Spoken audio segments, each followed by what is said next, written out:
let's go to Daniel in Horsham. Hello, Daniel. Yeah, hi. I saw a little bit of the debate. I do understand people's fears. It didn't look good. It didn't make for good TV. And we know that leaders of power need to be slightly photogenic. But I look at it in terms of the debate was bad, but for the presidency, it's still Biden. It still has to be Biden. You're talking about a man who is slightly older, slightly losing some of his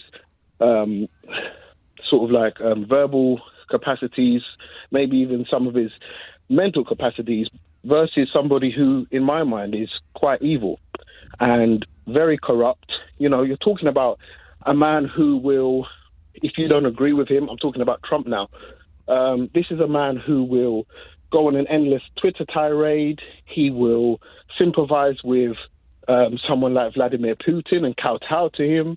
You know, someone who is a verified 3 decades murderer. And it's just not the sort of person who you want in power. Sure, he has a sharp tongue. If you ask him a question, he'll give you short thrift and he'll give you the buzzwords. But half of the things he says are lies. How many convictions or alleged convictions has he got now? How much alleged crimes has he committed whilst in office, outside of office?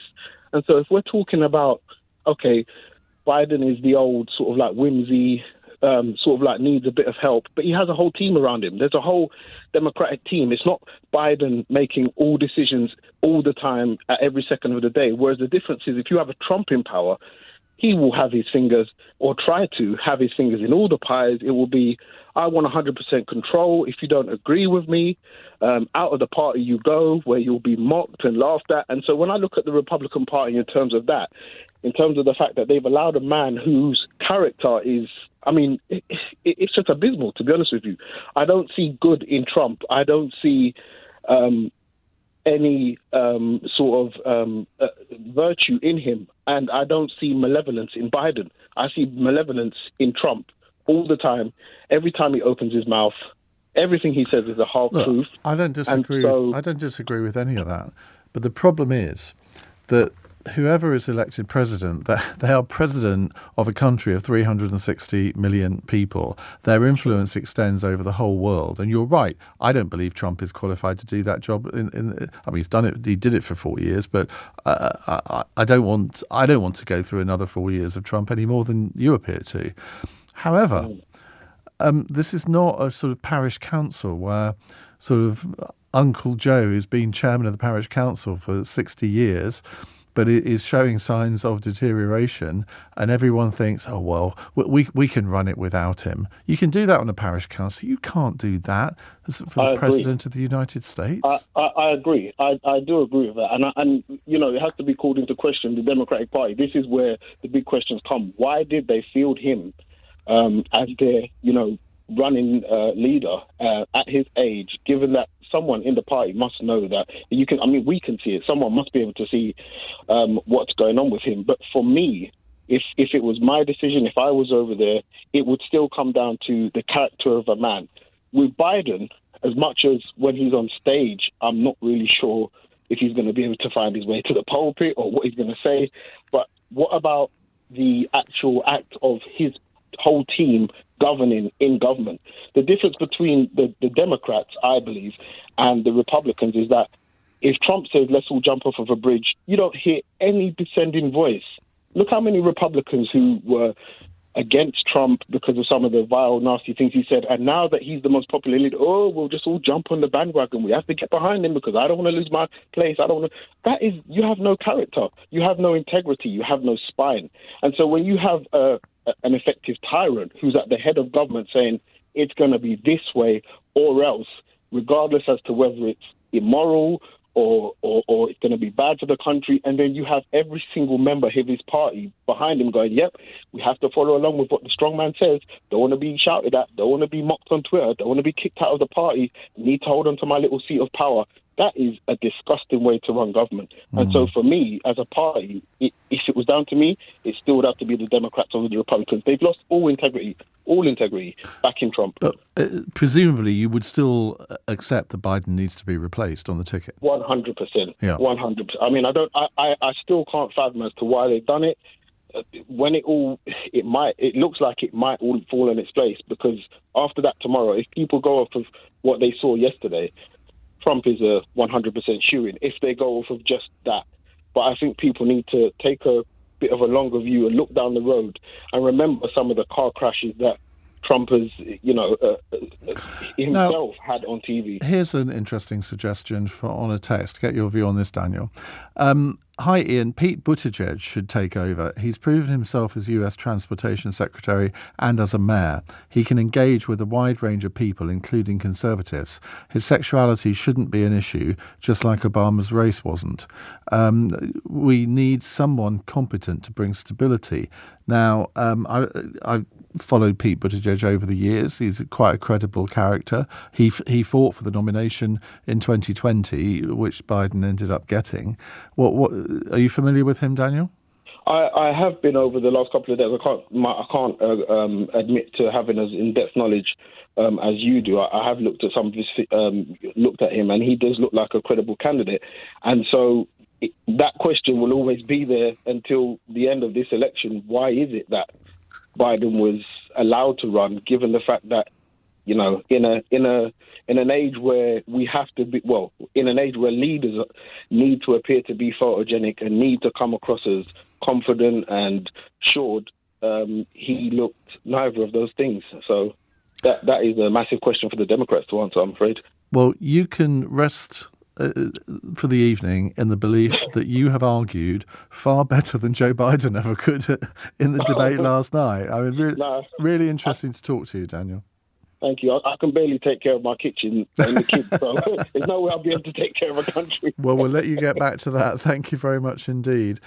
Now, here's a WhatsApp message from JH who says, I knew you would seek to find fault or something to criticise or take exception to Chantel Brown. It's people like you who claim to be anti-racist, liberal and fair-minded when frankly the opposite that are responsible for so many black people not being hired, chosen or promoted in jobs, even when they are capable. Disgusting. Well, it would be disgusting if it was true.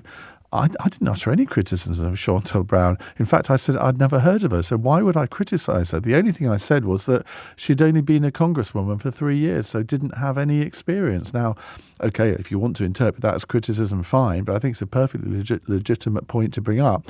If you want to go back and find out what I said about Kamala Harris when she became Joe Biden's vice presidential candidate, I was eulogising about her. I thought this was a brilliant pick by him and that she was a really capable woman, and I spent a long time on this programme bigging her up.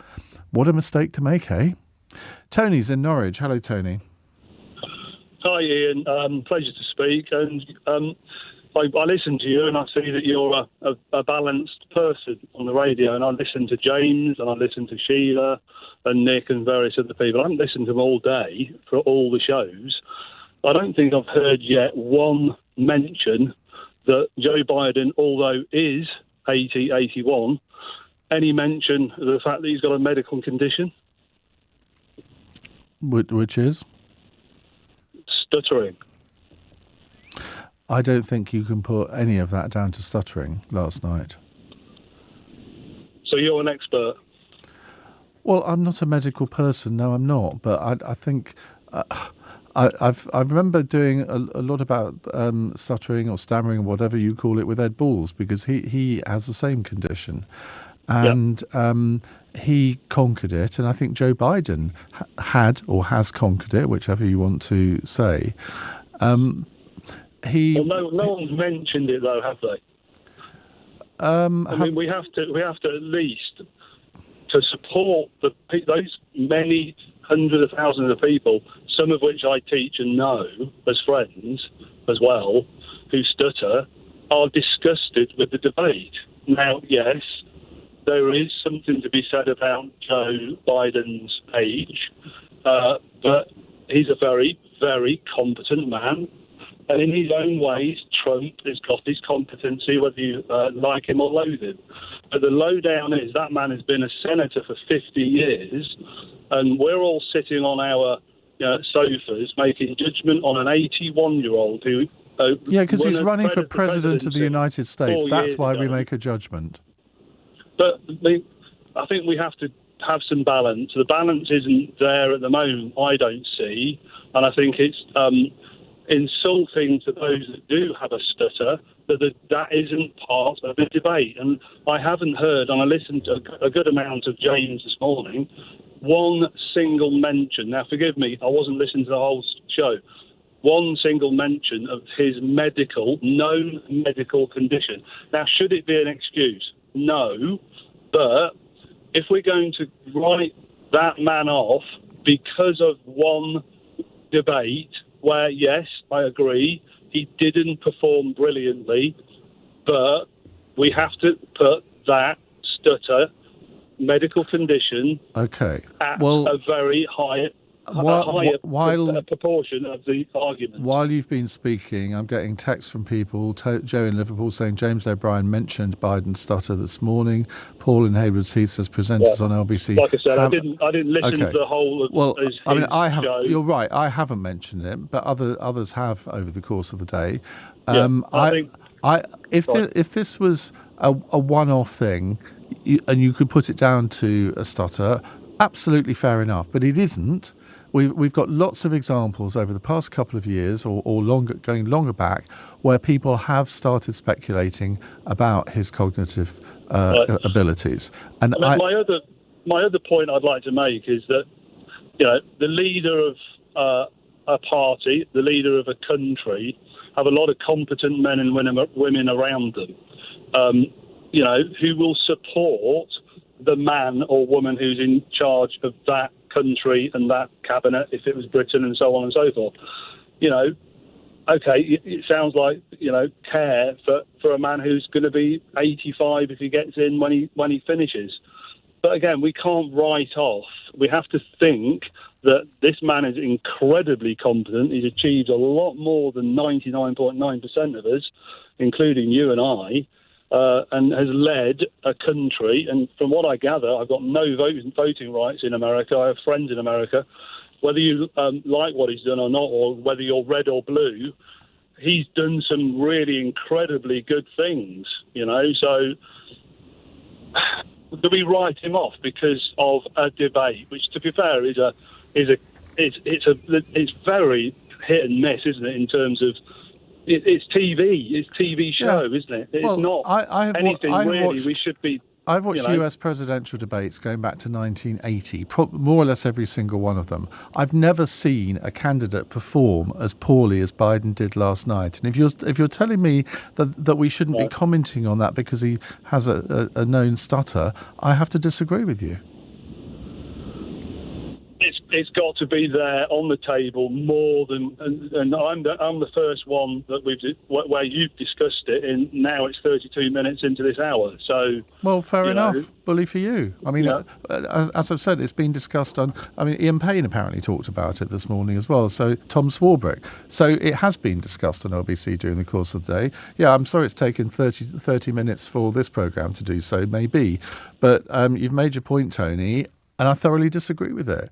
I think that was the performance of somebody who has a serious medical condition last night. I'm not saying stutter isn't a serious medical condition, but a stutter does not impinge on your mental abilities. And whatever Joe Biden has got, whether it's dementia, Alzheimer's, whatever, it is increasingly obvious that it is affecting his ability to do the job.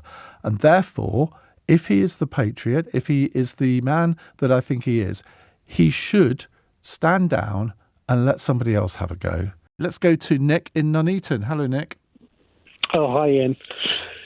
So I just wanted to comment. We seem to be judging Biden's mental capacity on the basis of his performance in one debate. No, we don't. Yes, we do, because at the State of the Union, no one was addressing his mental capacity. Actually, people were saying he's had some kind of performance-enhancing medication because he presented himself so well. He has an autocue. He had an autocue this afternoon. He didn't have an autocue last night. irrelevant. So you're basing it on one debate. No, I'm not debating. I'm not, because there have been many, many instances over the past few years where this sort of thing has happened. It was starker last night because it happened so often during the whole debate. But this has happened on many occasions. I'm glad you said that, because actually the same has happened with the other American candidate, Trump. Couldn't say Thailand, couldn't recognize a picture of his own wife, or mistook a picture of someone else for his own wife. Numerous occasions, numerous times, he himself has seemed as though he lacks mental capacity, but there doesn't seem to be a debate around removing him as a candidate. But you're being completely inconsistent here. You're telling me that actually there's nothing wrong with Joe Biden because this is only one occasion, and now you're saying, it happens a lot with Trump. I mean, no. You said that. You said, well, actually, Biden's done it many times, and I said, well, actually, he has. And I said Trump, earlier on in the hour that Trump has done this on occasion as well, but just not quite so often. Why are we not talking about replacing him as a candidate? Well, because Trump last night didn't display any of these characteristics, but Joe Biden did. So you're basing it on one debate? No, oh my God. I mean, how often do I have to say it? You've just said it. You're basing it off of... I did not say that, and I'm not basing it on one debate. I'm basing it on many occasions over the past few years. End of story. Get that into your head. In which case, you would have the same argument about Trump.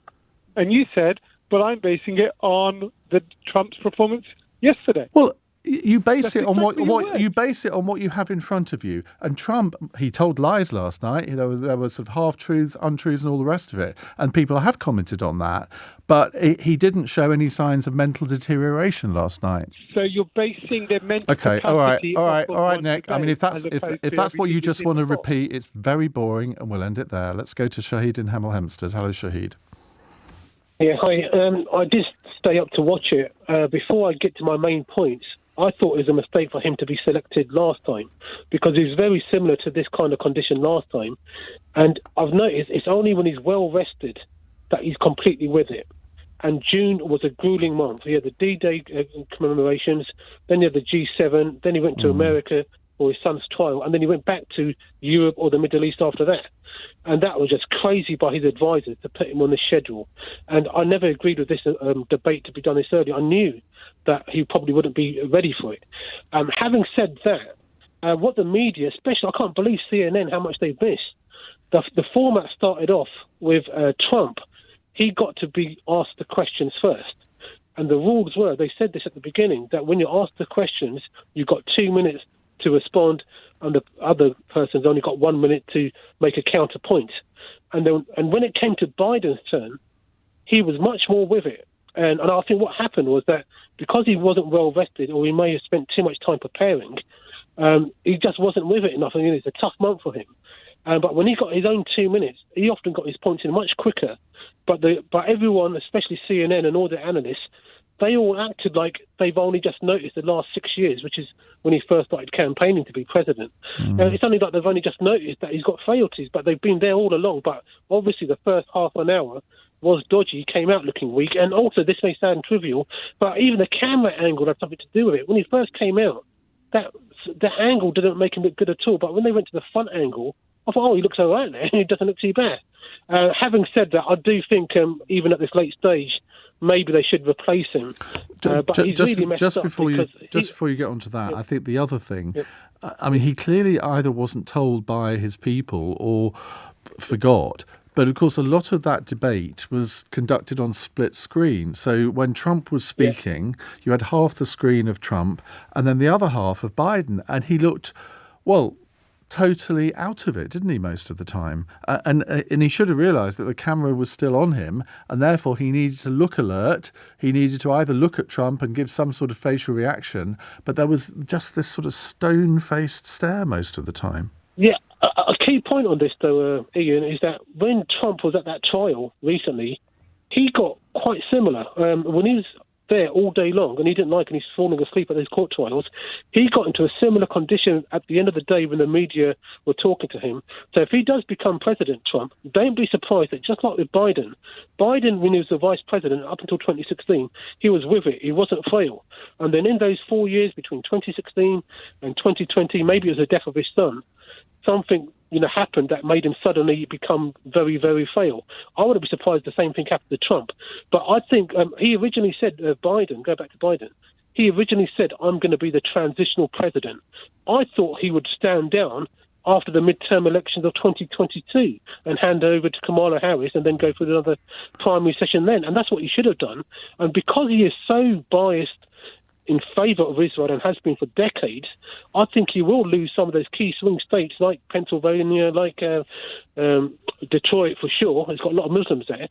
And for his own party's sake, he should get out of there. But because of his wife, I think his wife is the main driver as to why he stayed. And I'm thinking, it's a bit like Gordon Brown when, he had 10 years as Chancellor, and he had 10 years in Downing Street as Chancellor, but he thought itching to get into number 10 as Prime Minister. And I'm thinking, isn't 8 years enough? As Vice President, you've had enough taste close up to the top seat. I think you're absolutely. I think he's been very badly advised by people around him. He should have not stood this time. I'd rather agree with you. He shouldn't have done last time either.